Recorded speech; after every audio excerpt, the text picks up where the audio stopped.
ॐ सहनाववतु सहनौ भुनक्तु सह वीर्यं करवावहै तेजस्विनावधीतमस्तु मा विद्विषावहै। ॐ शान्ति शान्ति शान्तिः। श्रुतिस्मृतिपुराणानाम् आलयं करुणालयं नमामि भगवत्पादं शङ्करं लोकशङ्करं। शङ्करं शङ्कराचार्यं केशवं बादरायणं सूत्रभाष्यकृतौ वन्दे भगवन्तौ पुनः पुनः। ईश्वरो गुरुरात्मेति मूर्तिभेदविभागिने व्योमवद्व्याप्तदेहाय दक्षिणामूर्तये नमः। सच्चिदानन्दरूपाय विश्वोत्पत्त्यादिहेतवे तापत्रयविनाशाय श्रीकृष्णाय वयं नुमः। यं प्रव्रजन्तमनुपेतमपेतकृत्यं द्वैपायनो विरहकातर आजुहाव पुत्रेति तन्मयतया तरवोऽभिनेन्दुः तं सर्वभूतहृदयं मुनिमानतोऽस्मि। जन्माद्यस्य यतोऽन्वयादितरतः चार्थेष्वभिघ्नस्वराट् तेने ब्रह्महृदाय आदिकवये मुह्यन्ति यत्सूरयः। तेजो वारिमृदां यथा विनिमयः यत्र त्रिसर्गो मृषा धाम्ना स्वेन सदा निरस्तकुहकं सत्यं परं धीमहि।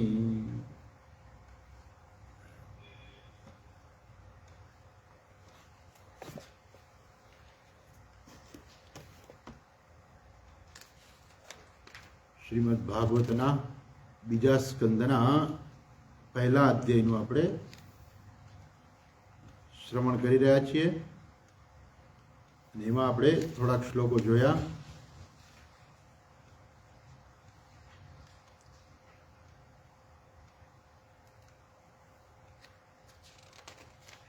ગઈકાલે આપણે જે જોયું એ 6થા શ્લોકથી જોતા હતા.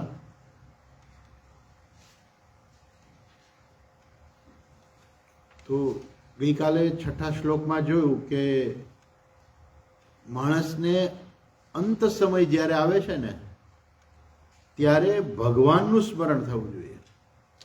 એટલે કે છે પુંસામ અંતે નારાયણ સ્મૃતિ. જીવન આપણું એવું હોવું જોઈએ કે જેથી આપણને અંત સમયે ભગવાન યાદ આવે. જો જીવન હંમેશા આ જગતના પદાર્થો પાછળ જ અને વિષયોની અંદર આસક્તિ, પૈસાની અંદર આસક્તિ, પુત્રમાં આસક્તિ, જો આ પ્રકારનું જો જીવન હોય ને તો છેલ્લે પછી ભગવાન યાદ ના આવે. ભગવાન યાદ ક્યારે આપણને આવે કે જો આખા જીવન દરમિયાન આપણે રોજ ભગવાનને યાદ કરતા હોઈએ તો પછી મૃત્યુ સમયે ભગવાનને યાદ આવે. એમને અચાનક ભગવાન યાદ ના આવી જાય. તો જે ભાગવતની અંદર જે કથા આવે છે કે પેલો અજામિલ જે છે એ અજામિલ જે છે મૃત્યુ સમયે નારાયણ નારાયણ બોલે છે. ખરેખર તો એ તો લૂંટારો થઈ ગયો હોય છે ને એવું બધું હોય છે. અને એના દીકરાનું નામ જે છે એ નારાયણ હતું અને અંત સમયે નારાયણ બોલે છે ને ભગવાન આવે છે. એ તો ભગવાનના નામનો મહિમા કયો. પણ ખરેખર અજામિલ જે છે એ નાનપણની અંદર એ બ્રાહ્મણનો દીકરો હોવાથી એને નાનપણની અંદર ખૂબ એણે જપ તપ કરેલા, ગાયત્રી સંધ્યાવંદન નિયમિત એણે કરેલું અને કંઈક એના જીવનની અંદર એવું પરિવર્તન આવી ગયું કે માણસ એ લૂંટારો થઈ ગયો. પરંતુ જ્યારે અંતિમ સમય આવ્યો ત્યારે એને યાદ આવ્યું કે હું ભગવાનનું નામ લેતો હતો અને ત્યારે એ નારાયણ નારાયણ કહે છે. ખરેખર એવું કહે કે એના દીકરાને યાદ કરે છે પણ ખરેખર એને ભગવાન યાદ આવે છે ને નારાયણના દૂત આવે છે, એ પ્રકારની કથા છે.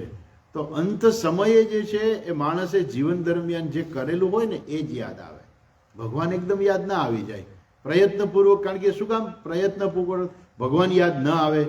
તો એટલા માટે કે એ સમયે માણસની માનસિકતા જ એવી થઈ જાય કે જીવન દરમિયાન જે પ્રકારનું એનું જીવન પસાર થયું હોય ને એવું મન થઈ જાય, અને પછી મન ઉપરથી એનો કાબુ જતો રહે. એટલે એ મન ઉપરથી કાબુ જતો રહ્યો હોય ને એટલે એ પોતે પોતાના મનને પછી વાળી ના શકે. એ મન જ્યાં જાતું હોય ને એમાં ને એમાં જ પછી એનું રહે, એને વળે નહીં. જે ભગવાન તરફ મન વળવું જોઈએ ને એ શક્તિ ખલાસ થઈ ગઈ હોય નહીં. એટલે એ મન જે છે, પછી ઘણા લોકો મૃત્યુ સમય કહે બાપુજીને કે બાપુજી ભગવાનનું નામ લ્યો, પણ એને ભગવાનનું નામ યાદ ના આવે, એને કંઈ ગમે નહીં. મંત્રનો જપ ના કરે, કંઈ શાસ્ત્રનું શ્રવણ ના કરે, કેમ કે હવે એનો અંતિમ સમય સાવ નજીક આવી ગયો છે અને મન એ પ્રકારનું એનું થઈ ગયું હોય છે. ઓકે, તો એટલા માટે કહે છે કે હે રાજા, અને એને કારણે પ્રાયેણ મુનય રાજન નિવૃત્તા વિધિ નિષેધ નિર્ગુણ્ય સ્થારમંતે સ્મ ગુણાનુકથને હરે હે. માટે આ જે મુનિવરો જે છે, બધા મુનિઓ જે છે એ શું કરે છે, એ પણ છેવટે વિધિ નિષેધથી થઈને. તો વિધિ અને નિષેધ તો શાસ્ત્રમાં ઘણા બધા આપ્યા છે. વિધિ અને નિષેધ એટલા માટે આપ્યા છે કે જેમ આપણે કહીએ ને કે ભાઈ રોડ ઉપર જે છે બધા નિયમો ઘણા બધા હોય, પણ એક વખત તમને રોડના નિયમોનું અનુસરણ તમે કરતા થઈ જાઓ ને પછી સહજતાથી જ તમારાથી આ બધા નિયમોનું પાલન થાય. પછી જાણે કે તમારા મનમાં વિધિ નિષેધ નીકળી જાય, પણ સહજતાથી જ થાય. કે વિધિ નિષેધ એટલે શું કે ભાઈ જો બરાબર નહીં રહેતું તમને ફાઇન કરશે, એ શું છે, એ વિધિ નિષેધ છે કે તમને દંડ મળશે. પણ પેલો માણસ જે છે એ બરાબર જ ચલાવે, એ રેડ સિગ્નલ હોય તો કાર ન ચલાવે. તો આ પ્રકારે એ જે પોતાનું જે છે એનું જીવન જ એવું થઈ જાય, પછી એના માટે વિધિ નિષેધ રહેતા જ નથી. એ પ્રકારે શાસ્ત્રમાં ઘણી બધી વિધિ નિષેધ ને બધા આપેલા છે કે આમ કરો તેમ કરો. બધું એ શેના માટે છે? ખરેખર એ એના માટે છે કે આપણું મન છે એક સંયમી થાય, આપણે ઈશ્વરનું સ્મરણ કરતા થઈએ. અને પછી જો એ મન થઈ જાય એ પ્રકારે, પછી એના માટે શાસ્ત્ર અશાસ્ત્ર ભવતી. પછી એના માટે શાસ્ત્ર જે શાસ્ત્ર નથી રહેતું. અશાસ્ત્ર એટલે શું? આ બધા વિધિ નિષેધ જે છે એના માટે રહેતા નથી. અને નૈર્ગુણ્યસ્થા રમંતે સ્મ ગુણકથાનું હરે હે. પછી એનું મન જે છે એ નિર્ગુણ ઈશ્વરમાં સ્થિત થઈ જાય છે. ગઈકાલે આપણે નિર્ગુણ વિશે આપણે વાત કરી હતી કે નિર્ગુણ ઈશ્વર ક્યાં છે? તો કે જ્યાં સગુણ છે ને ત્યાં જ નિર્ગુણ છે. એવું નથી કે એક નિર્ગુણ ઈશ્વર છે, એક સગુણ ઈશ્વર છે, નહીં, એવું નથી. બહુ સરળતાથી મેં તમને એક સરસ મજાનું ઉદાહરણ આપ્યું હતું ટેબલનું, કે આપણે ટેબલ કહીએ ને એ સમજો કે સગુણ છે. નિર્ગુણ શું છે? તો કે લાકડું છે. માણસનું ધ્યાન જે છે એ શેની ઉપર નથી જતું? તરત જ લાકડા ઉપર ધ્યાન ના જાય. એ કે મારે ટેબલ જોઈ છે, પણ એનું ધ્યાન લાકડા ઉપર તરત જ નહીં જાય. પણ એ લાકડાનું બનેલું ટેબલ છે. લાકડાનું તો ઘણી બધી વસ્તુ બનેલી હોય છે. એટલે નિર્ગુણ તો સર્વત્ર હોય છે. એટલે સગુણના વિભાગ હોય છે. સગુણના હંમેશા વિભાગ હોય. આપણે ભગવાન કૃષ્ણને એક કૃષ્ણ રૂપે જોઈએ એટલે એ સગુણ બની ગયા, પણ એ જ ઈશ્વર સર્વત્ર છે નિર્ગુણ રૂપે. જે ઈશ્વર સગુણ જે છે એ જ નિર્ગુણ છે. એવું નથી કે એક સગુણ જુદા ને એક નિર્ગુણ જુદા. એ જે સગુણ છે એનું સ્વરૂપ નિર્ગુણ જ છે. એટલે જે નિર્ગુણ ઈશ્વર જે છે એમાં જ એનું મન સ્થિત થયેલું હોવા છતાં પણ એ લોકો શું કરે છે? કેમ કે નિર્ગુણ વસ્તુ એવી છે કે સતત તમે એવું જેમ તમારું મન એક વખત સ્થિત થઈ જાય, તમને લાકડાનું જ્ઞાન થઈ જાય, પછી તમે એમ ન કહો કે ભાઈ આ લાકડાનું બંધ કરી દો. તમે એમ ન કહો કે આ લાકડાનું બંધ કરી દો. તમે શું કહેશો? આ દરવાજો બંધ કરી દો. દરવાજો જ સગુણ થઈ ગયું. દરવાજો જે સગુણ છે, પણ તમે શું કહેશો? વ્યવહારની અંદર જે છે એ સગુણ જ છે. કેમ કે તમે દરવાજો બંધ કરો, લાકડું બંધ કરો એવું તો કહેવાય નહીં. કે લાકડું તો એનું સ્વરૂપ છે ખરેખર દરવાજાનું, પણ લાકડું બંધ કરો એનો કોઈ અર્થ નથી. એટલે એ વ્યવહારની અંદર જે છે એ વ્યવહારની અંદર તો આપણે સગુણ ઈશ્વરનું જ. સગુણ એટલે શું? કે આપણી આંખેથી આપણે જે જોઈએ છીએ બધું સગુણ ઈશ્વર જ છે ખરેખર તો.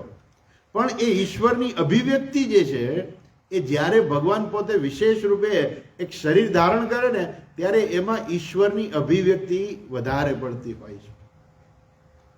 દરેક જીવ ઈશ્વરનું સ્વરૂપ જ છે, પણ એમાંની અભિવ્યક્તિ એટલી બધી નથી હોતી. કેમ નથી હોતી? કેમ કે તમે જુઓ છો કે દરેક જીવ છે એ મર્યાદિત લાગે છે, પણ જીવ મર્યાદિત છે શેના કારણે મર્યાદિત છે ખબર છે? કેમ કે એનું સૂક્ષ્મ શરીર એ પ્રકારનું રહેલું છે એટલા માટે. જેમ કે નાનકડું આપણે એમ કહીએ કે ભાઈ એક સામાન્ય કોઈ પણ જીવ જે છે, સમજીએ કે આપણે ચલો ગાય લઈએ, ચાલો, તો ગાયની અંદર જે જીવ રહેલો છે ને એ પણ ઈશ્વરનું સ્વરૂપ જ છે, પણ એ ગાયમાંથી જે છે અભિવ્યક્તિ કેટલી છે એની? ગાય ગમે એટલો પ્રયત્ન કરે ને તો બે શું બોલશે ગાય? ગાય પોતાની ભાવનાની અભિવ્યક્તિ આપે, પણ એ કંઈ બોલી ના શકે, એ કંઈ કરી ના શકે, એની ઘણી બધી મર્યાદાઓ રહેલી છે. તો કેમ કે શરીરની મર્યાદા છે, એની સાથે સાથે સૂક્ષ્મ શરીરની પણ મર્યાદા છે. કે સૂક્ષ્મ શરીર જે છે એ જે સ્થૂળ શરીર દ્વારા જ્યાં અભિવ્યક્ત થાય છે એની પણ મર્યાદા રહેલી છે. પણ જ્યારે એ જ ઈશ્વર જે છે એક વિશેષ રૂપ ધારણ કરે છે ને, ત્યારે એમાં કોઈ મર્યાદા હોતી નથી. કેમ કે જે સૂક્ષ્મ જીવ જે છે એનો જન્મ એણે કરેલા કર્મોના આધારે પછી એનો જન્મ આગળ થતો હોય છે. જ્યારે ઈશ્વર એક વિશેષ રૂપ ધારણ કરે ત્યારે એનો કોઈ જન્મ હોતો જ નથી, એના પૂર્વ જન્મ કોઈ કર્મ હોતા જ નથી. અને એને કારણે એ ઈશ્વર જ્યારે પ્રગટ થાય છે એક કોઈ વિશેષ રૂપ લઈને, ત્યારે એની કોઈ મર્યાદા નથી હોતી. પણ વ્યવહારની અંદર આપણે જાણે કે મર્યાદિત લાગે, પણ એ મર્યાદા હોતી નથી. એનું શરીર જે છે આપણા જેવું જ શરીર હોય, પણ છતાં એ શરીર રૂપી પણ મર્યાદા એને લાગુ પડતી નથી. પણ દરેક જીવ ઈશ્વર જ છે ખરેખર, કેમ કે ઈશ્વરનું સ્વરૂપ જ છે દરેક જીવ છે. પણ એની એ ઈશ્વરની અભિવ્યક્તિ જે છે એ જે પ્રકારે થવી જોઈએ એ પ્રકારે એની અભિવ્યક્તિ નથી થઈ શકતી. કેમ નથી થઈ શકતી? કેમ કે એનું મન, બુદ્ધિ, એનું સૂક્ષ્મ શરીર એ આખું એવું જ છે કે જેમાંથી ઈશ્વરની અભિવ્યક્તિ આટલી જ થઈ શકે છે. અને એટલા માટે જ કે છે તત્વમસી, તું જ બ્રહ્મ છો.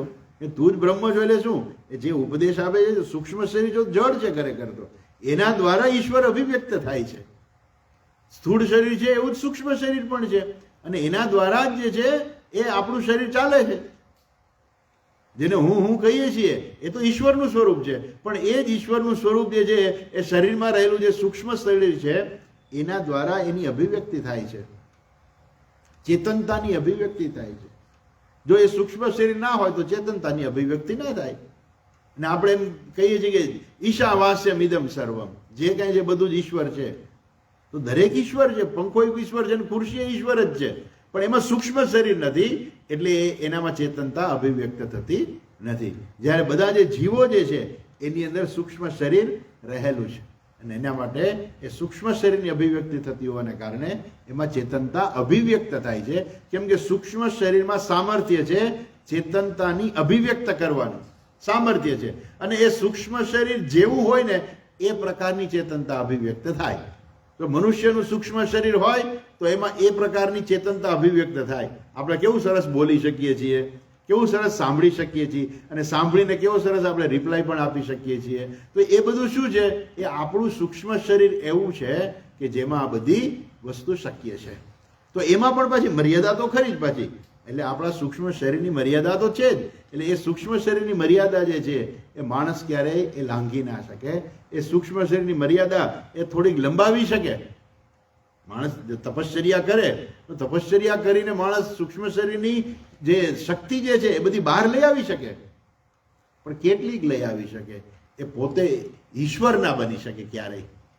પેલો હિરણ્યકશ્યપુ જે છે એણે તપશ્ચર્યા કરી, તપશ્ચર્યા કરીને એની સૂક્ષ્મ શરીરની શક્તિ એને વધારી દીધી, અને વરદાન માંગી લીધું કે મને કોઈ ના મારી શકે એવું વરદાન માંગી લીધું. એ બધી શક્તિ વધી ગઈ, પણ છતાંય એ શરીર જે છે સ્થૂળ શરીર છે મર્ત્ય જ છે, એટલે મર્ત્ય જ રહેવાનું છે. એ સૂક્ષ્મ શરીરની મર્યાદા છે, એ મર્યાદા જ રહેવાની છે. ઓકે, પણ એ સૂક્ષ્મ શરીરની અંદર રહેલો જે હું જે છે જે અભિવ્યક્ત થાય છે એના દ્વારા એની કોઈ મર્યાદા નથી. એ તો સર્વત્ર વ્યાપ્ત છે. જે હું ને જેને હું કહીએ છીએ ને એ હું સર્વત્ર વ્યાપ્ત છે, કેમ કે એ તો બ્રહ્મ છે. ચલો એની વિશેષ ચર્ચા અત્યારે નથી કરવી કે સમય વધારે માંગી લેશે, પણ આ ટૂંકમાં તમને કહી દઉં છું. એટલે અહીંયા કહે છે કે નૈર્ગુણ્ય સ્થાહા રમંતે સ્મ ગુણાનુકથને હરે હે. એની સ્થિતિ તો નિર્ગુણતામાં જ છે, પણ નિર્ગુણતા જે છે બધી જગ્યાએ જે છે એ વ્યવહારિક નથી. નિર્ગુણતા જે શું છે એ વ્યવહારિક નથી. વ્યવહારની અંદર બધા ગુણ છે એ બધા વ્યવહારિક છે. એટલે સગુણતા જે વ્યવહારિક છે, નિર્ગુણતા જે વ્યવહારિક નથી. અને એટલા માટે એ જે છે એ રમંતે, એનું રમણ ક્યાં થાય છે? ગુણાનુકથને હરે હે. એટલે ભગવાન હરિના ગુણકથન કરવામાં જ એનું રમણ થાય છે. ઇદમ ભાગવતમ નામ પુરાણમ બ્રહ્મ સંહિતમ. આ ભાગવત નામનું જે પુરાણ જે છે, ગઈકાલે કહ્યું પ્રમાણે એ કેવું છે? એ બ્રહ્મ સંહિતમ અર્થાત વેદ તુલ્ય છે. એટલે કદાચ આપણે વેદ ન ભણ્યા હોય ને એવી મનમાં જો એવી ઈચ્છા રહી ગઈ હોય કે આપણે વેદ ન ભણી શક્યા કે વેદનું જ્ઞાન આપણને, આ જ્ઞાન જે છે એ વેદના સારનું જ જ્ઞાન છે ખરેખર તો. કેમ કે આમાં કોઈ કર્મકાંડ નથી. વેદની અંદર કર્મકાંડ પણ છે, જ્યારે અહીંયા કર્મકાંડ નથી, પણ એ કર્મકાંડ દ્વારા પણ એનો જે સાર જે છે ને એ બધો અહીંયા આપેલો છે. માટે કે છે બ્રહ્મ સંહિતમ. શું કે છે? એવું આ ભાગવત શાસ્ત્ર જે છે અધીતવાન દ્વાપરાદૌ પિતુઃ દ્વૈપાયનાથ અહમ. એટલે મેં આ ભાગવત જે શાસ્ત્ર જે છે એ મારા પિતા વેદવ્યાસજી પાસેથી આ કલિયુગની શરૂઆતમાં અથવા તો દ્વાપર યુગના અંતમાં જે છે મેં એમની પાસેથી આ અધ્યયન કર્યું છે, હું ભણ્યો. અને દ્વાપરાદૌ, ગઈકાલે આપણે વાત કરી પ્રમાણે દ્વાપરની શરૂઆત નહીં, પણ દ્વાપરાદૌ એટલે દ્વાપરના અંતમાં. ઓકે, તો એમણે અધ્યયન કર્યું. અર્થાત સુખદેવજી મહારાજે એના પિતાજી પાસેથી આ ભાગવતનો અભ્યાસ કર્યો. અર્થાત દરેક વ્યક્તિએ અભ્યાસ કરવો પડે. અભ્યાસ જે છે દરેક વ્યક્તિએ કરે. એમ ઇનડાયરેક્ટલી એને કહી દીધું કે આ બધું ભણવું પડે. એમ ટૂંકમાં આ બધું ભણવું પડે, સાંભળવું પડે. તમને એમને બધું જ્ઞાન પ્રાપ્ત ન થઈ જાય. ઓકે,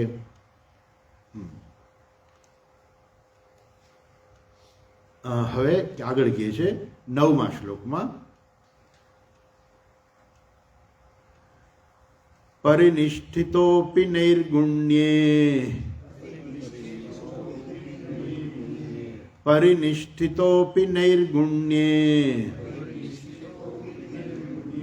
ઉત્તમ શ્લોક લીલયા ઉત્તમ શ્લોક લીલયા ગૃહીત ચેતા રાજર્ષે ગૃહીત ચેતા રાજર્ષે આખ્યાનમ યદધીતવાન આખ્યાનમ યદધીતવાન. હું આવો છું. અધીત યદ આખ્યાનમ અધીતવાન, એવો અધીતવાન એટલે એવો હું છું કે જેણે આખ્યાન જે છે એ અધ્યયન કર્યું છે. પરિનિષ્ઠિત અપી નૈર્ગુણ્યે. જો શું કહે છે સુખદેવજી કે મારી નિષ્ઠા જે છે ને એ શેમાં છે? નિર્ગુણમાં છે. કેમ નિષ્ઠા નિર્ગુણમાં છે? નિષ્ઠા નિર્ગુણમાં છે એટલે શું ખબર છે? એટલે મારી પાસે જ્ઞાન છે. નિષ્ઠા એટલે શું? જેમાં સ્થિતિ છે. સ્થિતિ શેમાં છે? જેમાં સ્પષ્ટ જ્ઞાન છે, કોઈ પણ પ્રકારનું એમાં અજ્ઞાન નથી. એટલે એને કહેવાય હવે એના મનમાં કોઈ શંકા નથી. નિષ્ઠા એટલે શું? જેની હંમેશા સતત જે સ્પષ્ટ રૂપે નિર્ગુણ બ્રહ્મને જ જુએ છે. અર્થાત જે વ્યક્તિ સ્પષ્ટપણે જાણે છે કે આ ટેબલ છે લાકડું જ છે, અને એનું જેને સ્પષ્ટ જ્ઞાન હોય ને એને કહેવાય નિષ્ઠા. અત્યારે તમારા બધાની નિષ્ઠા છે જ એમાં. શેમાં છે? કે આ બારી જે છે ને, આપણી બારી બધી એલ્યુમિનિયમની છે, બરોબર છે? તો આ બારી જે છે શું છે? એ એલ્યુમિનિયમ જ છે. દરવાજો શું છે? એ પણ એલ્યુમિનિયમ જ છે. તો એમાં તમારી નિષ્ઠા છે. નિષ્ઠા એટલે શું? એમાં તમને કોઈ ચલિત ના કરી શકે. કાલ સવારે કોઈ એમ કે ના ભાઈ ના, એલ્યુમિનિયમ સેક્શન નથી, આ લાકડું જ છે. તમે કહો કે ના, મને ખબર છે, મેં બરાબર જોયું છે, આ એલ્યુમિનિયમ સેક્શન જ છે. એટલે એ તમારી નિષ્ઠા થઈ, અર્થાત સ્પષ્ટ જ્ઞાન છે. એમ સુખદેવજી મહારાજ કહે છે કે મારી નિષ્ઠા જે છે પરિનિષ્ઠિત અપી નૈર્ગુણ્ય, મારી નિષ્ઠા તો નિર્ગુણમાં જ છે, પણ છતાં પણ એટલે શું? ઉત્તમ શ્લોક લીલયા, ભગવાન જે છે, ભગવાનનું જે સગુણ સ્વરૂપ જે છે એ કેવું છે?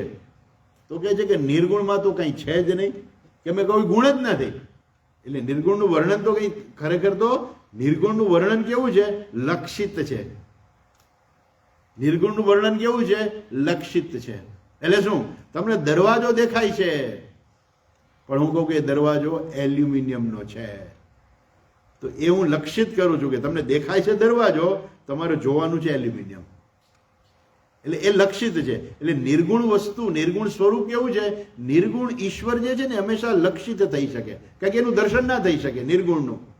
કોઈ કે એને નિર્ગુણ ઈશ્વરના દર્શન કર્યા, આ બે વિરુદ્ધ છે.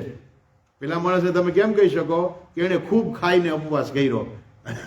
હવે ખૂબ ખાઈને ઉપવાસ કર્યો ક્યાંથી કહેવાય? તો ખૂબ ખાઈને ઉપવાસ કર્યો એ બરાબર ના કહેવાય. તો તમે એમ કહો કે કંઈ ખાધા વગર બરાબર એને ઉપવાસ કર્યો, પણ ખૂબ ખાઈને ઉપવાસ કર્યો તો એને ઉપવાસ કહેવાય નહીં. એમ નિર્ગુણ ઈશ્વર જે છે એ તો શું છે? લક્ષિત થાય છે. તો ઈશ્વર અહીંયા શું કહે છે? ઉત્તમ ભગવાનની લીલા જ એવી છે, કેમ કે જે અભિવ્યક્ત થાય છે બધું સગુણ જ છે. નિર્ગુણ છે એની કઈ અભિવ્યક્તિ ના હોય. તમે આંખેથી જોઈ ના શકો નિર્ગુણને. તમારે જોવું હોય તો શું કરવું પડે? એને તમારે સમજવું પડે. તમારી જ્ઞાન દ્રષ્ટિ, એટલે શિવજીની ત્રીજી દ્રષ્ટિ છે જ્ઞાન દ્રષ્ટિ. આપણે શિવજીને કહીએ ને કે 3 આંખ છે. 2 આંખ કેવી છે? તો કે 2 એક સૂર્ય અને એક ચંદ્ર જેવી છે, પણ ત્રીજી આંખ કેવી છે? એ જ્ઞાન દ્રષ્ટિ છે.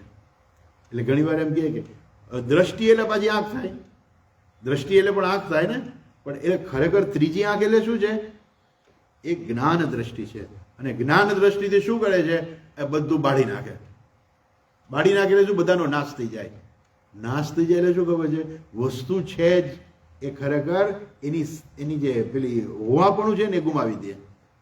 એટલે શું કે તમને એક વખત સ્પષ્ટ ખબર પડી જાય કે આ એલ્યુમિનિયમ જ છે, બરોબર છે, એટલે દરવાજાનું કોઈ સ્થાન રહ્યું જ નહીં. દરવાજાનો ખરેખર નાશ થઈ ગયો. નાશ કેવી રીતે કર્યો તમે દરવાજાનો? તો કે દરવાજાનો નાશ નથી થતો, પણ તમને દરવાજાના સાચા સ્વરૂપનું જ્ઞાન થઈ જાય પછી દરવાજો ક્યાં રહ્યો? પછી દરવાજાના કોઈ વસ્તુ નથી, એ તો જે એલ્યુમિનિયમ છે. એમ ત્રીજી આંખ એટલે જ્ઞાન દ્રષ્ટિ. એટલે શું? તો કે જ્ઞાન દ્રષ્ટિ એ છે કે તમે વસ્તુના સાચા સ્વરૂપને ઓળખી લ્યો. એટલે શું થશે? જે વસ્તુ તમને દેખાય છે ને એને બદલે તમે કંઈક બીજું જુઓ છો. એટલે શું? તમે દરવાજો જોવો છો પણ એલ્યુમિનિયમ જુઓ છો. તમે ભંગારવાળાને બોલાવો ને અહીંયા કે ભાઈ અમારે દરવાજો ભંગારમાં દઈ દેવો છે, એટલે એની દ્રષ્ટિ ક્યાં જશે? દરવાજો શેનો બનેલો છે? લાકડાનો છે કે એલ્યુમિનિયમનો? એલ્યુમિનિયમનો છે તો વધારે પૈસા આવશે. એટલે એ માણસ કેવો છે? એની દ્રષ્ટિ ક્યાં છે? નિર્ગુણમાં છે. નિર્ગુણમાં એની દ્રષ્ટિ છે કે મૂળ વસ્તુ એલ્યુમિનિયમ છે. તમે એમ કહો મારે દરવાજો દઈ દેવો છે, તો એ લઈ શું જશે? બીજાને શું કહેશે ખબર છે? આજે એલ્યુમિનિયમનો આટલો ભંગાર આવ્યો. તમે એમ કહેશો કે મેં દરવાજો દીધો ને એ કહેશે કે એલ્યુમિનિયમનો ભંગાર આટલો આવ્યો. તો બેયનો દ્રષ્ટિકોણ ફરી ગયો. પેલાની દ્રષ્ટિ શેમાં છે? એલ્યુમિનિયમમાં છે. એના દ્રષ્ટિકોણથી દરવાજાની કોઈ કિંમત જ નથી. એના દ્રષ્ટિકોણથી આ દરવાજો છે એની એલ્યુમિનિયમ છે અને એનું વજન કેટલું છે. સોની પાસે તમે કોઈ દાગીનો પાછો આપવા જાઓ કે ભાઈ આ દાગીનો જે છે ને એ અમારે તમને આપી દેવો છે, એમ કે મારી દીકરીને જે છે ને હાર તો બહુ ગમે છે, તો એક કામ કરો ને તમે એક કામ કરો, સોનું લઈ લો, હાર પાછો આપી દો. એવું શક્ય છે? નહીં, એવું શક્ય નહીં. સોની શું જોશે? તમારો ગમે એટલો સારો હાર હશે ને એ તરત જ વજન કરશે. કેટલું વજન છે? જેટલું વજન હોય ને એટલી એની વેલ્યુ. તમારા હારની ગમે એટલી સારી ડિઝાઇન હોય ને એ કોઈ સારી ડિઝાઇનની કોઈ કિંમત નથી. કિંમત શેની છે? સુવર્ણની કિંમત છે. હારની કિંમત કોઈ નથી. એમ આ આખું જે જગત જે છે ને એ જગત આપણે કરીએ પણ એ ખરેખર જગતની કોઈ કિંમત જ નથી. કેમ? એ જગત શેનું બનેલું છે? એ જગત ઈશ્વરનું બનેલું છે. આ ઈશ્વરની કિંમત છે. પણ એ ઈશ્વર શું છે? એ નિર્ગુણ છે. અને તમે વર્ણન કોનું કરી શકો? તો કે વર્ણન સગુણનું થાય. એ સગુણના વર્ણન દ્વારા તમારે નિર્ગુણને સમજવાનું છે.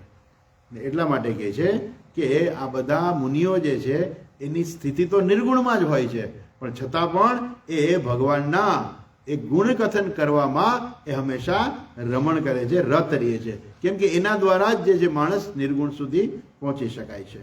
ઓકે,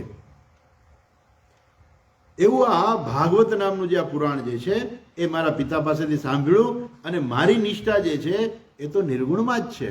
અર્થાત મારી પાસે સ્પષ્ટ જ્ઞાન છે કે જે કાંઈ છે બધું ઈશ્વર જ છે.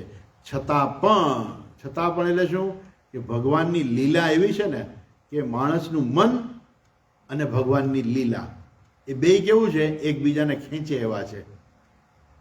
પેલું આપણે એમ કહીએ ને કે આજકાલ એવું કહેવું પડે કે ભાઈ બાળક અને મોબાઈલ, તો તમે બાળકને ઊભું રાખો ને અહીંયા બાજુમાં મોબાઈલ રાખો એટલે એનું મન તરત જ એને ખેંચે કે મારે મોબાઈલ જોઈ છે, મારે રમવું છે, ગેમ્સ રમવી છે.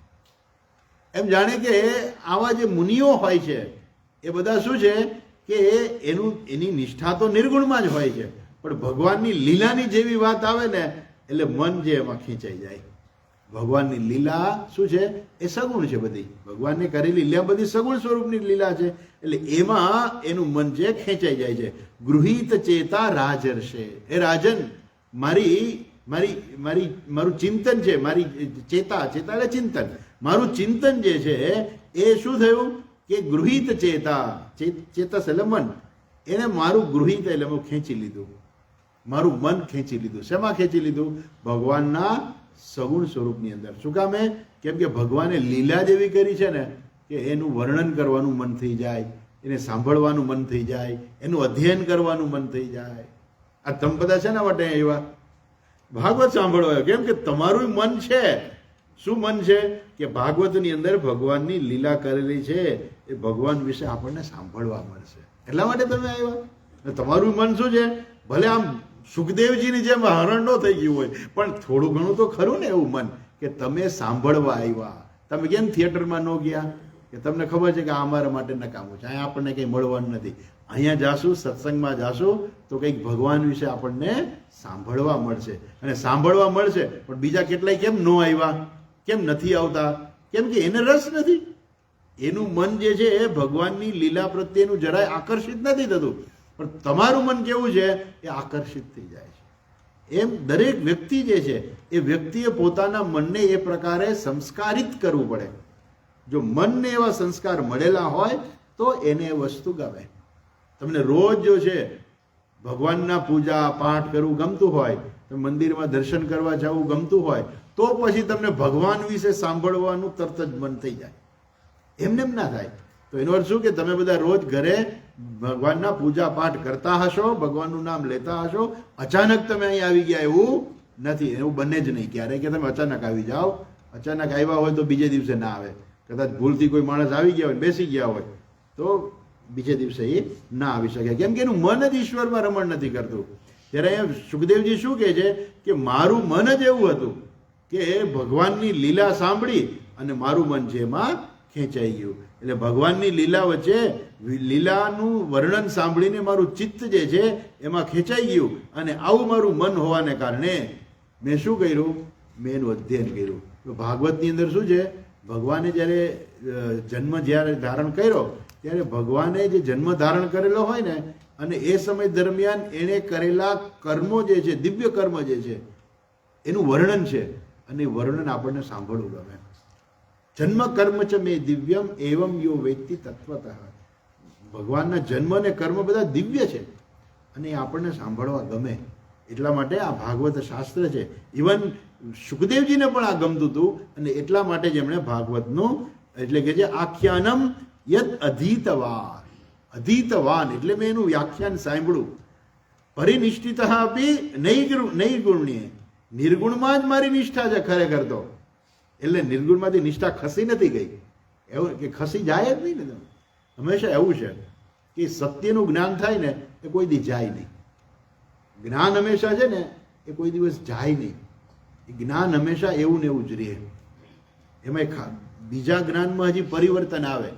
આ જગત વિષયકનું જ્ઞાન છે ને એ પરિવર્તન આવે, કેમ કે જગતમાં પરિવર્તન આવતું રહે છે, અને જગતને આપણે સાચી રીતે ખરેખર કોઈ દિવસ ઓળખી પણ ના શકીએ.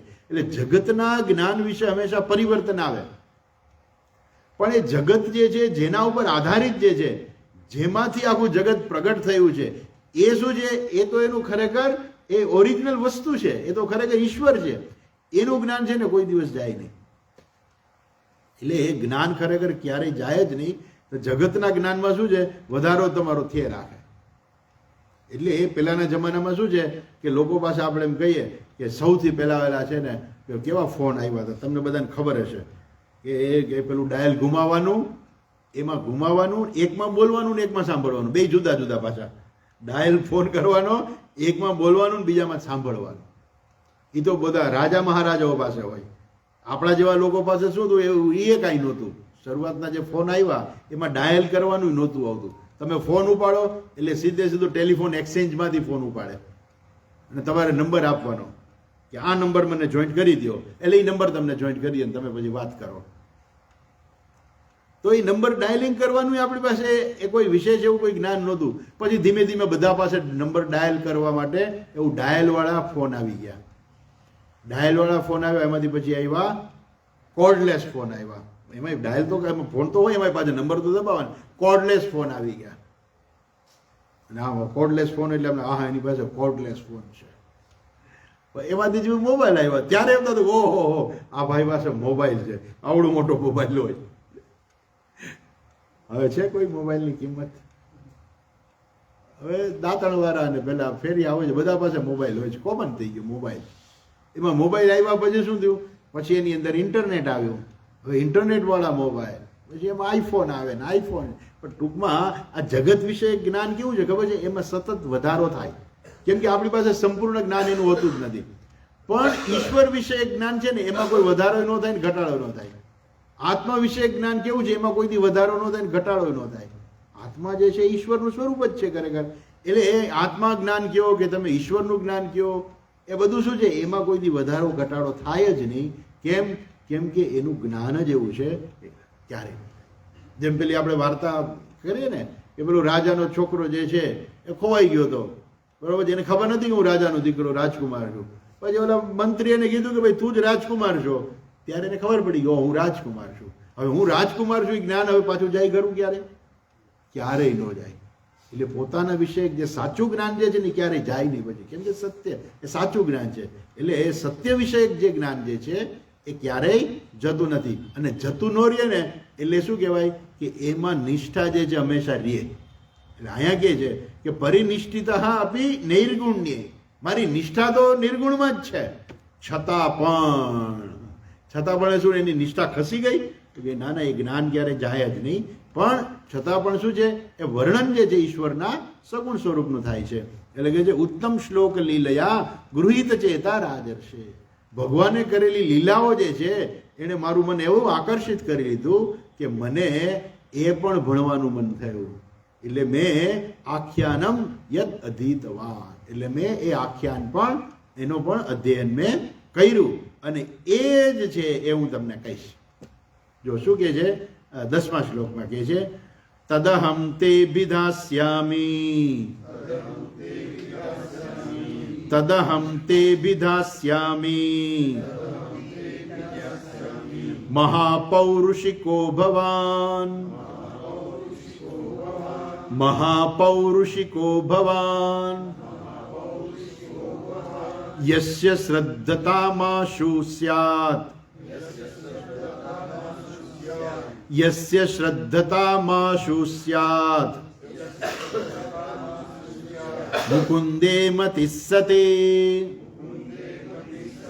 મુકુંદે મતિસ્સતે. આવો હું ગૃહિત ચેતાહા, ગૃહિત ચેતાહા એટલે શું, મારું મન જેમાં આકર્ષિત થઈ ગયું હતું એવો, અને એને લીધે મેં આ ભાગવત શાસ્ત્રનું અધ્યયન કર્યું. અને એ જ તદહમ તે અભિધાસ્યામી, હે રાજન એ જ વસ્તુ હું તમને કહેવાનો છું. કેમ, શું કામે તમને કહેવાનો છું? એ કારણ હું શું કામ તમને કહેવાનો છું? કેમ કે તમે કેવા છો? મહાપૌરુષિકો ભવાન, તમે કેવા છો? પૌરુષિકા, અર્થાત ભગવાનના મહાન ભક્ત છો. ભગવાનના મહાન ભક્ત હતા. પરીક્ષિત રાજા છે ભગવાનના મહાન ભક્ત હતા. એમનાથી આટલું પાપ થઈ ગયું તો તરત જ એમણે બધું ત્યાગી દીધું. મારાથી આવું પાપ થઈ ગયું, અરે રે કેમ? આખું જીવન જેણે ધર્મમય જીવન જીવ્યા છે. અને એના બધા પિતૃઓ બધા જે છે બધા કેવા હતા? ધર્મનું પાલન કરનારા, ધર્મનું પાલન કરવા માટે થઈને યુધિષ્ઠિર 12 વર્ષ વનમાં વનવાયા ગયા, 1 વર્ષ ગુપ્ત વેશે રહ્યા. નહીં તો એને ના પાડી દીધી હોત તો કે ચા નથી થવું, હાલા નહીં તો હાલી ગયા, ઠીક છે હવે બરોબર છે કે ચોપાટ રમતા હોય ત્યારે ખરેખર કઈ વસ્તુ મૂકવાની જ ના હોય, એ તો ખાલી બોલવાનું જ હોય. આ કે જા જા ભાઈ તો ઠીક છે બધું, આ તો આપણે રમતા હતા ખાલી ખાલી. એવું નહીં, એ હારી ગયા, એને સ્વીકાર્યું કે હું રમ્યો તો હું હારી ગયો છું અને હવે હું એનું ફળ પણ ભોગવીશ. એટલે 12 વર્ષ વનમાં અને 13મા વર્ષે ગુપ્ત વેશે રહ્યા. એ બધા ધર્મનું પાલન કરનારા હતા. તો પાછા આવીએ તો આ બધા કેવા હતા? મહાપૌરુષકો ભવાન. તમે કેવા છો? ભવાન એટલે તમે ભગવાનના મહાન ભક્ત છો. તો ભગવાનના મહાન ભક્તો હોવું એનો અર્થ એવું નથી કે તમે ટીલા ટપકા કરો ને ગળામાં મોટી માળા પહેરો ને દેખાવ કરો ને. દેખાવ કરવો એ ભગવાનના ભક્ત નથી. એ હોઈ શકે, એ પણ ભગવાનના ભક્ત હોઈ શકે, પણ માત્ર એ જ નથી ભગવાનના ભક્ત. ભગવાનના ભક્ત એટલે જેને ઈશ્વરમાં શ્રદ્ધા છે, જે ઈશ્વરનું સ્મરણ કરે છે. પછી દેખાવ બહારથી ગમે એવો હોય ને એની સાથે કોઈ. આ જુઓ ને, આમ ભગવાનના મહાન જે જ્ઞાતા હતા સુખદેવજી મહારાજ, એનો કેવો દેખાવ હતો? અવધૂત અવસ્થામાં હતા, કઈ કપડાય નથી પહેર્યા એમણે તો એવી કઈ જરૂરિયાત નથી કે આપણને ભગવાનમાં શ્રદ્ધા હોય એટલે આપણે એનો બહુ દેખાવ કરીએ, એવી કોઈ આવશ્યકતા નથી. પણ અંદરથી ખરેખર શ્રદ્ધા હોવી જોઈએ અને આપણે ભગવાનના ભક્ત પણ હોવા જોઈએ. તો એ બતાવે છે મહાપૌરુષકો ભવાન, તમે પણ ભગવાનના મહાન ભક્ત છો. આપણે પણ એવા, આપણે એમ કેમ કહીએ કે ભાઈ પરીક્ષિત રાજા ભગવાનના મહાન ભક્ત હતા અને અમે કઈ ભગવાનના ભક્ત નથી. આપણે પણ એવા બનીએ કે પરીક્ષિત રાજા જેવા આપણે પણ ભગવાનના ભક્ત બનીએ. શું કામ? એવું કઈ લખી દીધું છે કે પરીક્ષિત રાજા એક જ ભગવાનના ભક્ત થાય? તો ભક્ત તો ઘણા બધા થઈ ગયા છે, તો આપણે કેમ ભગવાનના ભક્ત ના થઈએ? આપણે પણ થઈએ. એ કહીને કહે છે કે એ જે ભગવાનના મહાન ભક્ત હોય ને એને ભાગવત સાંભળવામાં રસ થાય. અને તમે ભક્ત છો એટલે હું તમને કહીશ. યત શ્રદ્ધાતામ આશુ સ્યાત. તમે કેવા છો? તમે એવા છો કે મુકુંદે મતિસતી. મુકુંદે અર્થાત ભગવાનની અંદર, મુકુંદમાં, એવા ભગવાન મુકુંદ સ્વરૂપ જે ભગવાન જે છે એમાં તમારી મતિ છે. અને એટલા માટે થઈને હું તમને આ કહું છું કે આ ભાગવત શાસ્ત્ર કહું છું, જેનાથી શું થશે?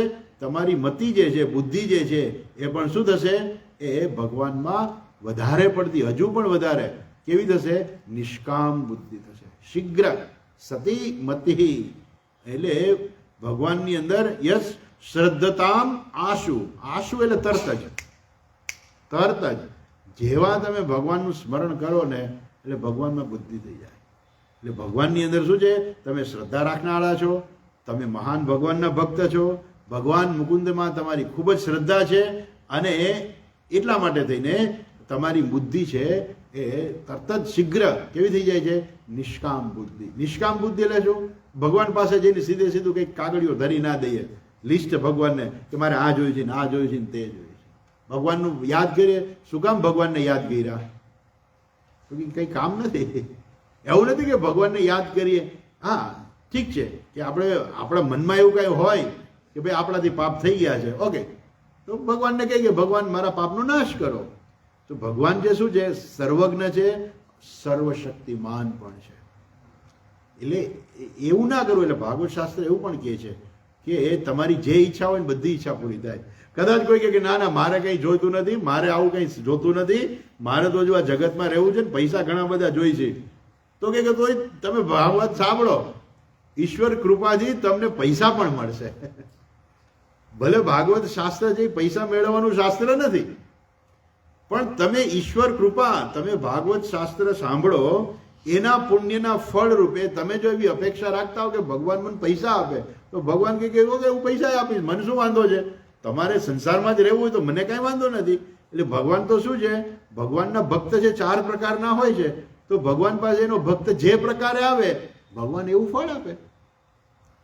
બરાબર ને? આર્તો જિજ્ઞાસુર અર્થાર્થી. જો ભગવાન પાસે એનો ભક્ત જે પ્રકારે જાય ભગવાન એવું જ ફળ આપે. એવું નહીં કે કોઈ માણસ ભગવાન પાસે એમ માંગતો કે ભગવાન મારી બહુ દરિદ્રતા છે, ભગવાન મને કંઈક સંપત્તિ આપો, મારી દરિદ્રતા દૂર કરો. ભગવાન કે નહીં, તને સંપત્તિ નહીં, તને મોક્ષ દઈ દેવો છે. પણ પેલો કે મારે મોક્ષ નથી જોઈતો હજુ. તો ભગવાન શું મોક્ષ આપી દે કે તે મારું નામ લીધું ને હવે તને મોક્ષ જ મળશે? તો પછી કોઈ ભગવાનનું નામ લે નહીં કે ભાઈ આપણે તો મૃત્યુ આવે ને ત્યારે ભગવાનનું નામ લેવું, કેમ કે પછી મોક્ષ મળી જાય સીધે સીધો. તો કોઈ ભગવાનનું નામ જ ના લે. તો ભગવાનનું નામ કેવું છે કે તમે જે હેતુથી ભગવાનનું નામ લ્યો, જે હેતુથી તમે ભગવાનનું સ્મરણ કરો, ભગવાન એવું ફળ આપે છે. અહીંયા જે છે આ ભગવાનના ભક્ત છે. કોણ? આ પરીક્ષિત રાજા ભગવાનના ભક્ત છે. એટલે કે જે રાજન તમે ભગવાનના મહાન ભક્ત છો. અને હવે શું થશે? હવે તમે એક સ્ટેપ ઉપર થઈ જશો. કયા સ્ટેપમાં ઉપર જશો? તો કે છે કે તમારી મતિ જે છે કેવી થઈ જશે? નિષ્કામ બુદ્ધિ થઈ જશે. યશ શ્રદ્ધતાનામ આશુહુ સ્યાત મુકુંદે મતિ સતી. તમારી મતિ ભગવાનમાં થશે. ભગવાનની પ્રાપ્તિની ઈચ્છા એટલે શું? બીજું કંઈ જોઈતું નથી. ભગવાનની પ્રાપ્તિની ઈચ્છા થાય અને એમાં જ મતિ થઈ જાય, બુદ્ધિ થઈ જાય. તો એનો અર્થ શું થયો કે હવે બીજું કાંઈ જતું નથી. નિષ્કામ જેને કહેવાય ને, નિષ્કામ બુદ્ધિ. નિષ્કામ બુદ્ધિ એટલે શું? ભગવાન પાસેથી મારે કાંઈ જોઈતું નથી, ભગવાન સિવાય મારે કાંઈ નથી. એટલે આપણું જીવન કેવું હોય છે? આપણે ભગવાનને સાધન બનાવી દઈએ. એટલે શું થાય? આપણું સાધ્ય જુદું છે, સાધન જુદું છે. સાધ્ય શું છે? જગતના પદાર્થો છે. સાધન શું છે? ભગવાન સાધન છે. ભગવાન પાસે જઈએ, પાસેના માટે જે ભગવાન જગતના સાધનો જોઈએ છે. તો સાધ્ય અને સાધન જુદા જુદા છે. એમાંથી એની ઉપર જાય, સ્થિતિ આવે એટલે શું થાય? પછી સાધ્ય ને સાધન બે ભગવાન બની જાય. સાધન તો ભગવાન પહેલા હતું, પણ પછી સાધ્ય ભગવાન બની જાય. હવે એને જગતના પદાર્થો નથી જોતા. એને કહેવાય નિષ્કામ બુદ્ધિ. નિષ્કામ બુદ્ધિ એટલે શું? ભલે ગમે તે કરતા હોય, પણ અંતે જોઈ છે ઈશ્વર. મારે ઈશ્વર સિવાય કાંઈ જોઈતું નથી. એવી જે બુદ્ધિ છે ને એને કહેવાય નિષ્કામ બુદ્ધિ. ખરેખર કોઈ માણસ જે છે ને, કોઈ કામ, લોકો એવું કહે કે તમે નિષ્કામ કર્મ કરો. નિષ્કામ કર્મ કરો એટલે શું કરવાનું? કેવી રીતે નિષ્કામ કર્મ થાય? એટલે પહેલા કે ગામડે જાઓ. એ ગામડે જવું કે થોડું નિષ્કામ કર્મ છે? તો કે એ તો એક તમારા માટે જાણે કે એક પેલું કે ને કે એક મોડેલ છે. મોડેલ છે એટલે શું? કે તમે ત્યાં જાઓ એ સમય દરમિયાન તમારે કાંઈ મેળવવાનું નથી. એટલે કે તમે પેલું દાદાનું પેલું છે ને, દાદાનો સ્વાધ્યાય ને બધું થતો, એમાં કે તમે ઘરેથી તમારું ખાવાનું લઈને જાઓ, તમારું પીવાનું લઈને જાઓ. તમે જ્યાં જાઓ ત્યાંથી તમારે પાથરવા સિવાય કાંઈ વસ્તુ માંગવાની નહીં, કાંઈ કોઈ વસ્તુ ત્યાંની લેવાની નહીં, ત્યાંનું ખાવાનું નહીં, ખાલી પાણી પીવાનું. બીજું પાણી ઘણી વાર ભેગા લઈ જાય, પાણી ભેગું લઈ જાઓ. એ શું બતાવે છે? કે તમારે ત્યાં કોઈ જાતની અપેક્ષા રાખવાની નથી. અને એટલા માટે શું થાય? એ જાણે કે નિષ્કામ કર્મ થયું, કે મારે કાંઈ અપેક્ષા નથી. પણ બીજા થાય ભલે ને આપણે ખાવાનું લઈ જાય, પણ આપણી ઓળખાણ તો વધશે ને. તો ઓળખાણ વધશે એવી કામના હોય તોય એ કર્મ નિષ્કામ નથી. એ રીતે કર્મ કરી અને પછી આપણા વ્યવહારની અંદર આપણે નિષ્કામ બનવાનું છે. એ તો એક મોડેલ છે કે તમે આવી રીતે કરો, પછી બધી જગ્યાએ તમારું જીવન એવું બની જવું જોઈએ કે મારી કોઈ અપેક્ષા નથી, મારે જે કરવું છે એ હું કરું છું. હું તમારી પાસેથી હું કોઈ અપેક્ષા રાખતો નથી કે હું તમારું કામ કરી દઉં એટલે મને દર મહિને પગાર આપો. હું તમારું કામ કરી દઉં, પણ જે ઘર હલાવવું હોય તો પગાર લેવો પડે કે નહીં? ઘર ક્યાંથી હાલે પગાર વગર? પગાર લઈએ એની ના નહીં. તો નોકરી કરતા હોય, બેંકમાં કરતા હોય, કે ગમે ત્યાં લોકો કોઈ બિઝનેસ કરતા હોય, ઘર હલાવવું હોય તો પૈસા તો જોઈએ જ. પણ ઈશ્વર જે આપે એમાં મને સ્વીકાર છે. તો એ શું થયું? એ જાણે કે નિષ્કામ કર્મ થઈ ગયું. નિષ્કામ કર્મ એટલે ભગવાનને મારું કર્મ હું અર્પણ કરી દઉં છું. બસ ભગવાન તમે મને આ જગ્યાએ રાખ્યો છે, મારી આ ફરજ છે એટલે હું કરું છું. મારા બાળકો છે, ભગવાને બાળકો આપ્યા છે, તો એ બાળકોને જ્યાં સુધી બાળકો પોતાની રીતે સ્વતંત્ર રીતે જીવી ના શકે ત્યાં સુધી બાળકોનું ધ્યાન રાખવું એ માતા પિતાની ફરજ છે. પણ પછી મારો દીકરો ના કરાય. હવે એ દીકરો મોટો થઈ ગયો, સ્વતંત્ર થઈ ગયો, તમે એના પ્રત્યે પ્રેમ રાખો એ બરાબર છે. હવે આગળ આવશે. તમે એના પ્રત્યે પ્રેમ રાખો બરાબર છે, પણ એમાં આસક્તિ ના હોવી જોઈએ. પ્રેમ, કરુણા, દયા એ બધું જરૂરી છે જગતમાં રહીને આપણે, પણ એ બધું ક્યાં છે? એમાં આસક્તિ ક્યાંય ના હોવી જોઈએ. અને એટલા માટે કહે છે કે આ જે છે એ ભાગવતનું જે આખ્યાન છે હું તમને કહું છું, એનાથી શું થશે? તમારી મતિ જે છે નિષ્કામ થઈ જશે, બુદ્ધિ છે નિષ્કામ થઈ જશે. કેવી રીતે? તરત જ ઝડપથી થઈ જશે. સતી અહેતુકી શ્રદ્ધામ સતી અહેતુકી. સતી એટલે અહેતુકી. અહેતુકી મતિ સતી. તમારી બુદ્ધિ જે છે અહેતુકી, હવે કાંઈ કોઈ હેતુ એટલે ફરીથી મને સમ્રાટ હું બની જાઉં કે એવી કોઈ ઈચ્છા નહીં થાય. માત્ર ઈશ્વર પ્રાપ્તિ સિવાય કાંઈ ઈચ્છા નહીં રહે. ઓકે, 11મો શ્લોક જોઈએ.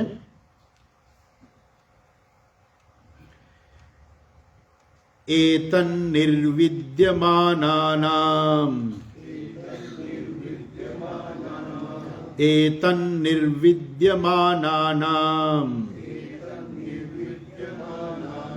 इच्छताम कुतो भयम् इच्छताम कुतो भयम् योगिनां नृपनिर्णीतम् योगिनां नृपनिर्णीतम् हरेर्नामानुकीर्तनम् हरेर्नामानुकीर्तनम्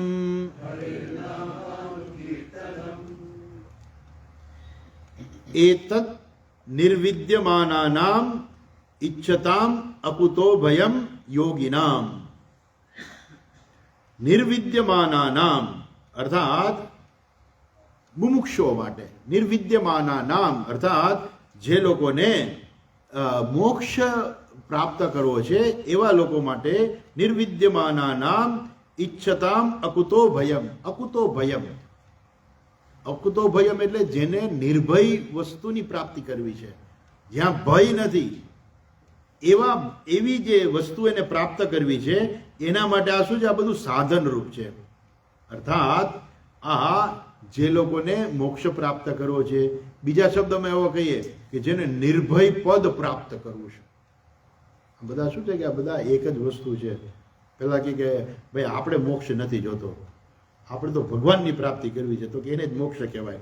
કોઈ એમ કે ના આપણે કઈ ભગવાન જોતો નથી, આપણે તો મોક્ષ જોઈએ છે. ઓકે, એને મોક્ષ જ કહેવાય. એને ભગવાનની પ્રાપ્તિ છે ને એને મોક્ષ જ કહેવાય. કે મારે તો નિર્ભય પદની પ્રાપ્તિ કરવી છે, તો કે એને પણ મોક્ષ જ કહેવાય. ઓકે, એટલે આ બધા જે નિર્વિદ્યમાના નામ આવા લોકો જે છે એ બધા કેવા છે? તો કહે છે કે જેના જીવનમાં વૈરાગ્ય છે. વૈરાગ્ય એટલે શું? વૈરાગ્ય એટલે મારે ઈશ્વર સિવાય કાંઈ જોતું નથી, એવું જેના જીવનમાં હોય ને એને કહેવાય વૈરાગ્ય. બસ આ વૈરાગ્યની શું છે? વસ્તુમાં, જગતના પદાર્થોમાં ક્યાંય રાગ નથી. તો રાગ નથી તો શું જોઈ છે? તો કે ઈશ્વર સિવાય મારે કાંઈ જોઈતું નથી. એનો અર્થ કે વૈરાગ્ય છે. બસ વૈરાગ્યનો અર્થ એવો નથી કે ઘર છોડીને નીકળી જાવ એ વૈરાગ્ય છે, એ નથી. ઘણીવાર લોકો ઘર છોડીને ભાગી જતા હોય છે. શું કામ ખબર છે? કે માંગણાવાળા જે માહે પડી ગયા હોય, ઘર છોડીને ભાગી જાય. અથવા તો કંઈક કોઈ ગુનો કર્યો હોય અને ઘર છોડીને ભાગી જઈને સાધુ બની જાય કે જેથી કોઈ ઓળખી ના શકે, એમ પકડાશે જેલમાં જવું પડશે. તો એ નથી. એ તો શું છે? એ તો ભાગેડુ વૃત્તિ છે કે જો હું ઘરમાં રહીશ તો મારે પકડાઈ જઈશ તો જેલમાં જવું પડશે, એટલે ઘર છોડીને ભાગી જવું. હું ઘરમાં રહીશ તો જેની પાસેથી પૈસા લીધા છે એ બધા આવીને મારી પાસે પૈસા માંગશે અને હું કોને શું જવાબ દઈશ? એટલે ઘર છોડીને ભાગી જાય. બરાબર છે? અમુક લોકો તો આપઘાત ઘણી વાર કરી નાખે છે કે હું લોકોને શું જવાબ દઈશ, પછી આપઘાત કરી નાખે. અથવા તો અમુક લોકો ઘર છોડીને ભાગી. એ તો શું છે? એને ઈશ્વર નથી જોઈતો. એને તો શું છે? પરિસ્થિતિમાંથી ખાલી ભાગી જવું છે. તો એવા લોકો નહીં. નિર્વિદ્યમાના નામ એટલે શું? જેના ઈશ્વર જેને જોઈ છે, જેના જીવનમાં માત્ર ઈશ્વર જ જોઈ છે, પછી ઘરમાં રહે કે ઘર છોડીને જાય. સરવારે ઘર છોડીને જાય છે જે સાધુ બને છે એને જીવનમાં શું મેળવવાનું છે? ઈશ્વર જ મેળવવાનું છે. તો જે લોકો એમ કે અમારે ઘરમાં બેઠા બેઠા જ ઈશ્વર મેળવવા છે, તો એવું કઈ જરૂરી નથી કે બધાય ઘર છોડીને ભાગી જવું જોઈએ. એવું જરૂરી નથી. તો એના જીવનમાં પણ વૈરાગ્ય જ છે. ઘર હોવા છતાં પણ વૈરાગ્ય છે. દાખલો આપણી પાસે છે જ જનક રાજાનો. તો જનક રાજા હતા, એની પાસે જ્ઞાન હતું અને છતાંય એ કેવા હતા? એ રાજ્ય ચલાવતા. એટલે એવું નથી કે વૈરાગ્યનો અર્થ છોડી દેવું. વૈરાગ્યનો અર્થ રાગનો અભાવ, એને વૈરાગ્ય કહેવાય. એટલે આવા બધા જે વૈરાગ્ય વાળા જે છે એતાન નિર્વિદ્યમાના નામ ઈચ્છતામ અકુતો ભયમ, અભયમ પદની ઈચ્છા કરનારા. અથવા તો એવું કે છે ઈચ્છતામને છે ને અમુક લોકો એવું કરે છે, ઈચ્છતામ એટલે એને અલગ લઈ લે છે. ઈચ્છતામ, અને બધા શું છે કે ષષ્ઠી બહુવચન છે બધામાં, એટલે કાં તો બધાને એક જ વ્યક્તિને લાગુ પડે, અથવા તો તમે બધાને અલગ અલગ કહો. એક કોણ છે? એક નિર્વિદ્યમાન આ નામ છે, અર્થાત જે લોકો વૈરાગ જેના જીવનમાં છે એવા બધા વૈરાગ્યવાન. પછી બીજું શું કે છે? ઈચ્છતામ. ઈચ્છતામ એટલે શું? જેના જીવનમાં ઈચ્છાઓ છે. કઈ ઈચ્છા છે? આ લોકમાં તો ઘણું મેળવી લીધું, હવે સ્વર્ગાદી લોકની પ્રાપ્તિ કરવી છે. તો ઈચ્છતામ એટલે શું? આ લોક કે પરલોક, એવું જેના મનમાં હજુ ઈચ્છાઓ રહેલી છે. અને ત્રીજા કેવા છે? અકુતો ભયમ યોગી નામ, અથવા તો જેને મોક્ષ પદની પ્રાપ્તિ કરવી છે એવા યોગીજનો. તો એટલે ખરેખર બધાને એક જ લાગુ પડે, એને સમાન વિભક્તિના નામ, જે સમાન વિભક્તિ હોય ને એ બધાને એક જ સીધું લાગુ પડે. અર્થાત એ એક જ વ્યક્તિની જ વાત કરે છે, અર્થાત એક સરખા લોકોની જ વાત કરે છે કે જે લોકો વૈરાગ્યવાન છે, જેની ઈચ્છા છે મોક્ષ પદ પ્રાપ્ત કરવું, એવી જેની ઈચ્છા છે, કે જેને યોગીઓ પણ કહેવાય છે. ને આપણા સમાજની અંદર તો પાછું એવું છે કે અહીંયા યોગી નામ એવું લઈ ગયું, એટલે યોગી નામ એટલે બધા યોગીઓ એટલે સાધુઓ. તો યોગીનો અર્થ સાધુઓ એટલે જે લોકો ઘર છોડીને વયા ગયા હોય એને યોગી કહેવાય. એવું નથી. યોગી એટલે જે ઈશ્વર પ્રાપ્તિ માટે પ્રયત્ન કરે છે, બધા યોગી જ છે. બધાને યોગી કહેવાય. કેમ કે એને ઈશ્વરની પ્રાપ્તિ કરવી છે. એ લોકો જે કંઈ કર્મો કરે છે, કર્મો દ્વારા એને ઈશ્વરની જ પ્રાપ્તિ કરવી છે, એટલે બધા યોગી જ છે. તો આવા બધા યોગી નામ એ શું છે? નિર્ણિતમ. એણે નિર્ણય કરેલો છે. શું નિર્ણય કર્યો છે? નૃપ એટલે હે રાજન, હે રાજન, આ બધાએ શું નિર્ણય કર્યો છે? હરેર નામાનુસ્કીર્તનમ. હરિનું નામ જે છે ને એ બે અર્થમાં છે. એક તો હરિનું નામ જે છે ને એ સાધન રૂપે છે અને સાધ્ય રૂપ પણ છે. એટલે ફળ રૂપ પણ હરિનું નામ છે. અર્થાત જેને જ્ઞાન પ્રાપ્ત થઈ ગયું હોય એની નિષ્ઠા શેમાં છે? તો એને ભગવાનનું નામ લેવામાં એની નિષ્ઠા છે. કેમ કે એને ભગવાનનું નામ, સુખદેવજી મહારાજ આખું ભાગવતનું વર્ણન કરે છે. તો એની નિષ્ઠા એટલે એને ગમે છે શું? એ શું કરે છે? તો કે એ પણ ભગવાનનું નામનું એ કીર્તન કરે છે. કારણ કે ભાગવતનું વર્ણન કરવું એટલે શું? ભગવાનના નામનું કીર્તન કરવું. તો હરેર નામ કીર્તનમ, ભગવાનની કથાઓ કેવી, ભગવાન વિશે સાંભળવું, એમાં જે રત જે છે એવા બધા યોગીઓ જે છે એ શું છે? એક તો કે જો તમને જ્ઞાન પ્રાપ્ત થઈ ગયું છે તો પણ હરેર નામ કીર્તનમ, તો પણ ભગવાનના નામનું કીર્તન જે છે એ સહજતાથી લેવાઈ જાય. કેમ કે જેવી રીતે સુખદેવજી મહારાજે સહજતાથી ભાગવતનું વર્ણન કર્યું. અને જો સાધન હોય તો કે તોય હરેર નામ કીર્તનમ, બે છે. એટલે હરિના નામનું કીર્તન કેવું છે? એ સાધન રૂપ છે અને સાધ્ય રૂપ પણ છે, બે છે. એટલે સાધન અને સાધ્ય જે છે એ હરિ નામ કીર્તનમ, એ નિશ્ચિત થયેલું છે. નિર્ણિતમ એટલે નિશ્ચય એવો થયો છે. અચ્છા, હવે બહુ સરસ શ્લોક છે. જો શું કે છે 12મા શ્લોકમાં કે છે કિમ પ્રમત્તસ્ય બહુભિઃ, કિમ પ્રમત્તસ્ય બહુભિઃ પરોક્ષૈર્હાય નૈરિહ, પરોક્ષૈર્હાય નૈરિહ વરમ મુહૂર્તમ વિદિતમ, વરમ મુહૂર્તમ વિદિતમ ઘટેત શ્રેયસે યતઃ, ઘટેત શ્રેયસે યતઃ.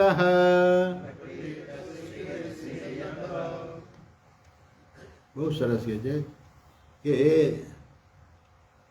બહુ લાંબુ જીવીને કરવું શું? ઘણા લોકો એવો પ્રયત્ન કરતા હોય છે કે અમે બહુ લાંબુ જીવીએ. લાંબુ જીવવું એટલે શું ખબર છે? પછી એના માટે બધા યોગ આસન કરે. શેના માટે કરો છો? સારું સ્વાસ્થ્ય રહે એટલા માટે, લાંબુ જીવાય એટલા માટે થઈને. અહીંયા શાસ્ત્ર એની નિંદા કરે છે. કિમ બહુભિઃ પરોક્ષૈઃ હયૈઃ ઇહ, આ લોકની અંદર બહુ ઝાઝા વર્ષો જીવીને કરવું છે શું? શું કામ? એનો હેતુ શું છે? શેના માટે બધું કરવું? કિમ એનાથી શું થઈ ગયું? શેના માટે? પ્રમત્તસ્ય, જેના જીવનમાં પ્રમાદ જે છે એવા પ્રમાદી લોકો જે છે એને આ લોકની અંદર ઝાઝા વર્ષોની જીવે છે, એનો શું હેતુ છે? ખરેખર એનો કોઈ હેતુ નથી, એનાથી કાંઈ સરતું નથી. કેમ? વરમ મૃતમ વિદિતમ ઘટેત શ્રેયસે યતઃ.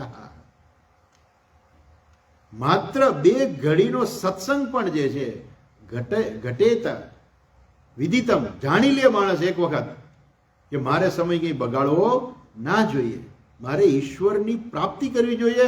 ભગવાનની પ્રાપ્તિમાં મારે ભગવાનનું શરણ નહીં, ભગવાનના નામનું કીર્તન કરી ઈશ્વરની પ્રાપ્તિ મારે ખરેખર કરવી જોઈએ. જે માણસ ઈશ્વરની પ્રાપ્તિ સિવાય જ્યાં પણ સમય બગાડે છે ને, એ બધા લોકો બહુ લાંબુ જીવે તોય શું છે? એ બધાનો કોઈ અર્થ નથી. કેમ? કેમ કે એનાથી શું મળવાનું છે ને? એ આ સંસારમાં ને સંસારમાં રહે છે. એના કરતા શું છે? વરમ મુહૂર્તમ, એના કરતા 2 ઘડી પણ જે છે ને, એ જો સત્સંગ કર્યો હોય ને તો એ વધારે સારો છે. 100 વર્ષ જીવા હોય પણ કોઈ દી ભગવાનનું નામ જ ન લીધું હોય તો હવે એવા જીવનનું શું કામ? કહેવાનો આશય એ છે કે માણસ બહુ લાંબુ જીવે, 100 વર્ષ જીવા, પણ બધું શું છે? આખું જીવન પ્રમાદમાં જ ગયું. પ્રમાદ એટલે શું? ઈશ્વર ક્યાંય એને દેખાણો જ નહીં, ભગવાનનું નામ લેવાનું એને મન જ ના થયું, અને જીવન આખું આવા પ્રમાદમાં જ થયું. એટલે માટે કહે છે આવા પ્રમત્તઃ, અથવા તો જેને જગતના પદાર્થોમાં આસક્ત છે એવા પ્રમત્તઃ, એવા જે લોકો જે છે એના માટે એનો શું અર્થ છે? કિમ બહુભિઃ પરોક્ષૈઃ હયૈઃ. બહુ ઝાઝા વર્ષો જે છે એ જો એને જીવનમાં ક્યાંય કલ્યાણનું કંઈ એને કર્યું જ નથી તો એવા વર્ષો જીવીને કરવું શું? એના કરતા વરમ મુહૂર્તમ વિદિતમ ઘટેત શ્રેયસે યતઃ. જેનાથી કાંઈક માણસ જે છે કંઈક ભગવાનનું નામ લેવામાં કાંઈ પણ ઇવન 2 ઘડી પણ જો માણસે ભગવાનનું નામ લીધું હોય ને તો કાંઈક એનું શ્રેયસ થાય, કાંઈક એનું કલ્યાણ થાય. જેનું કલ્યાણ જ નથી થવાનું એવા ગમે એટલા વર્ષો એ માણસ કાઢી નાખે એનો કોઈ અર્થ નથી. એ બધા વર્ષો કેવા છે? નકામા છે. એના કરતાં 2 ઘડીનો સત્સંગ સારો. એટલે શું કામ કહેવા માંગે છે ખબર છે? હવે પછી એનું ઉદાહરણ આપે છે. બહુ સરસ ઉદાહરણ છે, પણ અનફોર્ચ્યુનેટલી આવું કહું કે આજનો સમય આપણો આજનો પૂરો થયો છે, એટલે બીજી વખત ઉદાહરણ સાથે અહીંયા શાસ્ત્ર સમજાવે છે કે 2 ઘડીનો સત્સંગ પણ કેટલો કામનો હોય છે ને એ સમજાવે છે. પણ સમય ટૂંકો પડ્યો છે આજનો, એટલે આજે નહીં, નેક્સ્ટ ટાઈમ આપણે જોશું. આ વખતનો સત્સંગ આપણો અહીંયા પૂરો થાય છે, એટલે હવે જે આવતા મહિને ફરી પાછો સત્સંગ આવશે ત્યારે આપણે વિસ્તારથી જોશું કે 2 ઘડીનો સત્સંગ ભલે કીધો હોય પણ 2 ઘડીનો સત્સંગ કેટલો અગત્યનો છે ને એ શાસ્ત્ર સમજાવે છે. આવતી વખતે જોઈશું. હરિ ઓમ. ઓમ પૂર્ણમદઃ પૂર્ણમિદં પૂર્ણાત પૂર્ણમુદચ્યતે પૂર્ણસ્ય પૂર્ણમાદાય પૂર્ણમેવાવશિષ્યતે. ઓમ શાંતિ શાંતિ શાંતિ. હરિ ઓમ. શ્રી ગુરુભ્યો નમઃ. હરિ ઓમ.